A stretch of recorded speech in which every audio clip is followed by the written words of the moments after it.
over there. I'm with Artists Against Apartheid. In the morning when I leave my den, I'm moisturized with the tears of men. Stir my tea with a crucifix. I'm an ugly, nasty, commie bitch. We formed very quickly after October 7th. We now are up to, I think, 16,000 artists around the world who are members of our organization. And it's really just that you're saying, I dedicate my work to the struggle for Palestinian liberation. So we have a lot of artists who have made work, have put on events, have done fundraisers. A lot of artists who have performed at events like this one at protests around the world. And the goal with Artists Against Apartheid is just to remind artists that culture leads politics. And so artists can change culture, and that does change our shared future. Back in 1979, the Western world was in decline. So Ronald Reagan and Thatcher too, well, they fixed it right up. But not for you, just for rich people. Stacking the deck, that's right. Rich people with their big fat checks. Who? Rich people, they're having a ball. Rich people been fucking us all. There are professional consequences to speaking up for Palestine, and that's becoming less true, but it has been true over the last 2 years. So I think for many artists... Free Palestine! Many artists think they can't handle Free Palestine! the economic consequences of speaking up for Palestine, and we're trying to change that. Have you faced professional consequences for that, do you feel? A little bit, but they've mostly been threats, and when I stood up to them, the consequences never materialized. So I think in many cases we have to be a little bit braver and willing to stand up. All right, last question, because our commies will kill me if I don't ask you this. We have a lot of commies in our audience. What drew you to communist theory, and why do you feel that that's the solution to the problems we have in America? I saw you did that great Elon Musk song about how, in the end, capital will buy up the courts and the politicians. Elon Musk is a fuck of a man, just look at his rich kid face. Well, I like to make his dream come true and shoot him into outer space. Wasn't it Vladimir Lenin who said there ain't no competition? Once the rich buy up all the capital, they buy the law and the politicians. Can you explain that a little bit for people who maybe are flirting with communism or commie curious? What would you say? Nina Simone said it's an artist's duty to reflect the times. And I've taken that very seriously, and that's what led me to communist theory. I think we're in late capitalism, and there's a lot of intersecting crises brought on by capitalism right now. So if you're committed to the truth as a person or as an artist, it's only going to lead you to one place. And that is reading Marx and Lenin and putting it into your songs. This is an unjust, inhumane thing that is being done. In what world is the killing and maiming of tens and hundreds of thousands of Palestinians is normal? In what world pulling out families out of rubble is normal? In what world is bombing hospitals into dust while patients bleed on the floor normal? And yet, Israel insists it is normal.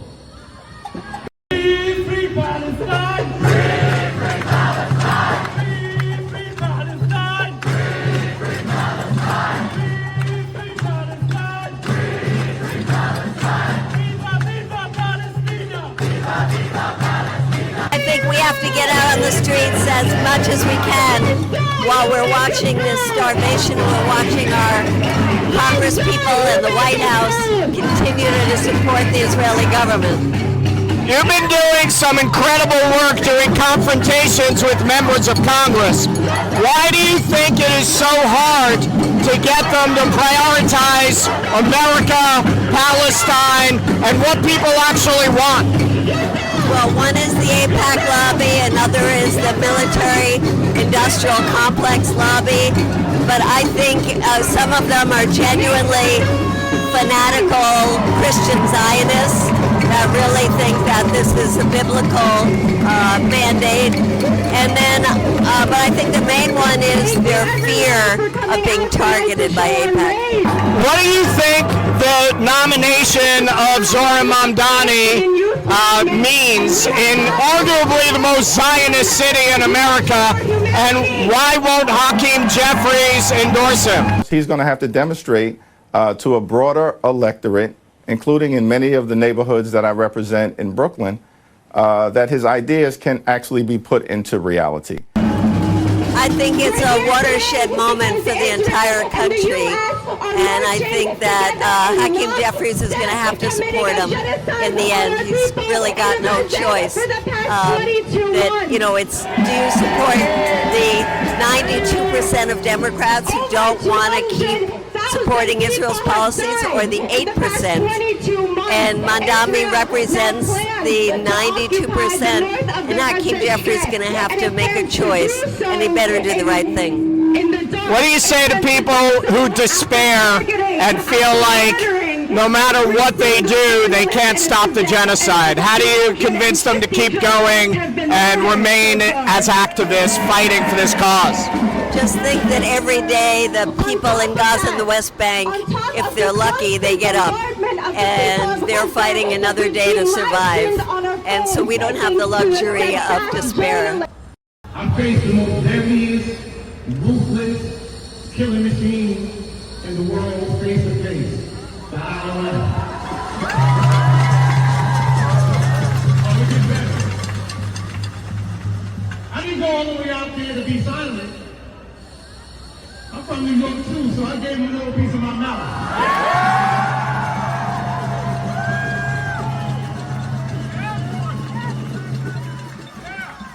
Let me tell y'all what I said to them. Without them guns, without them weapons, you ain't shit.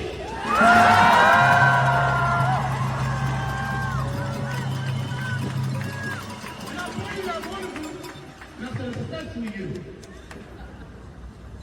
Without them guns, without them weapons, y'all ain't shit. Guess what? The ILA, the Longshoremen Association, right over the bridge in Jersey. The AFL-CIO, their office is in D.C., right across the street from the White House.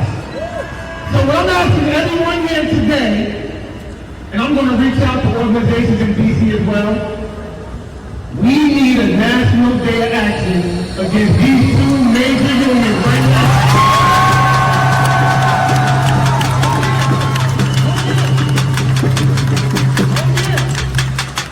Those two unions have had 0 resolutions since October 7th. 0. Those two unions have workers on the docks that are shipping arms to Israel for the last 22 months every 15 hours.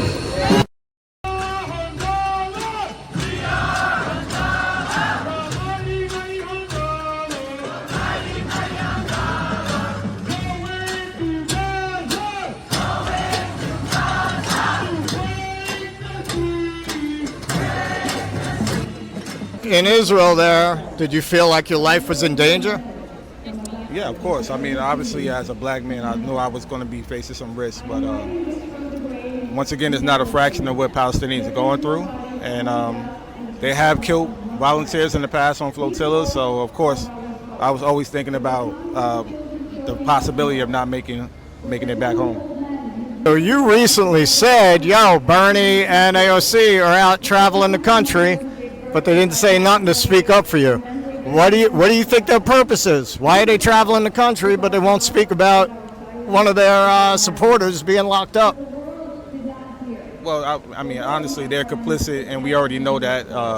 Whether it's voting to send more money or whether it's not saying the word genocide for 6 months, you know, there's a number of reasons why they probably didn't support what happened to me. But it's a shame that they didn't speak up on a number of different issues. So I wasn't expecting them to, and I'm happy that the community did what it did while I was locked up. All right, and lastly, you spoke out about how you want people to protest these unions that are not showing any solidarity. Can you say something about that? Yeah, absolutely. I mean, I'm continue calling it out that there's two major players that are involved in shipping arms and manufacturing weapons, and they claim to have these models that say, injury to one is an injury to all, and it doesn't exclude Palestinian lives. So if that's the case, it's time for them to draw the line in the sand and pick a side. Whether they're with the working class or they're going to be with the corporate regime that's continuing to support this genocide.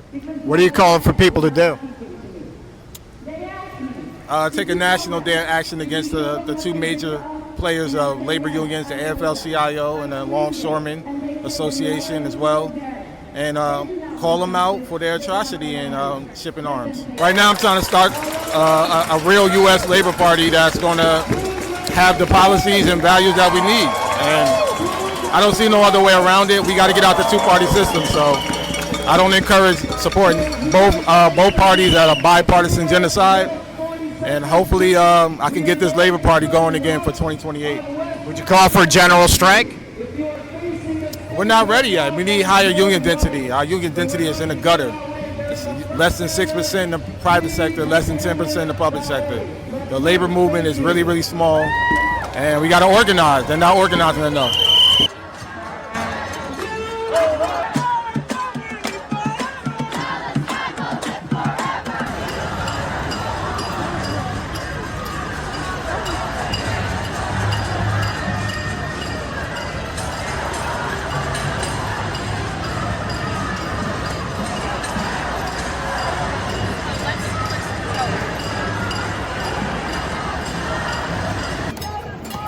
How long have you been doing protests? For 55 years. 55 years? Yes, I started off in Atlanta, Georgia as a political activist, and now I've moved to Baltimore, and I'm a member of the Party for Socialism and Liberation. I used to be able to run, and then I was able to walk. What was your very first protest? My very first protest was in Atlanta, Georgia, against Maynard Jackson, who was the mayor, and he was not giving the raise to the sanitation workers that they wanted, and we joined that. And I felt so empowered because I followed Martin Luther King so long, and my first street protest and activism was on behalf of sanitation workers. And let me tell you what the future is. We're going to get all the plutocrats and all the millionaires, and we're going to take them and make them be sanitation workers. So pure Maoism.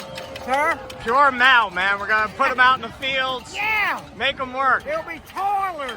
So let me ask you, man, you seem like a pretty jolly guy. A lot of activists get burned out. You're not frustrated? I've been burned out 7 times, but I come back. I come back. Of course we get burned out. We work with fire. We go into the fire. You know we're going to get burned out, but we can be quiet. We can have times of Sabbath rest, and we come out stronger than before. All right, so what advice would you give to young activists to keep going? Like you have 55 years. How do you make it that long as an activist? You take care of yourself, and you let your heart be broken. Don't do this work if your heart isn't broken. Don't do this work unless your soul is hurting. Don't do this work unless you've got passion and fire for the children and the adults suffering and dying right in New York City, Baltimore, Maryland, Gaza. This America is a death machine, and they're killing. Free Palestine!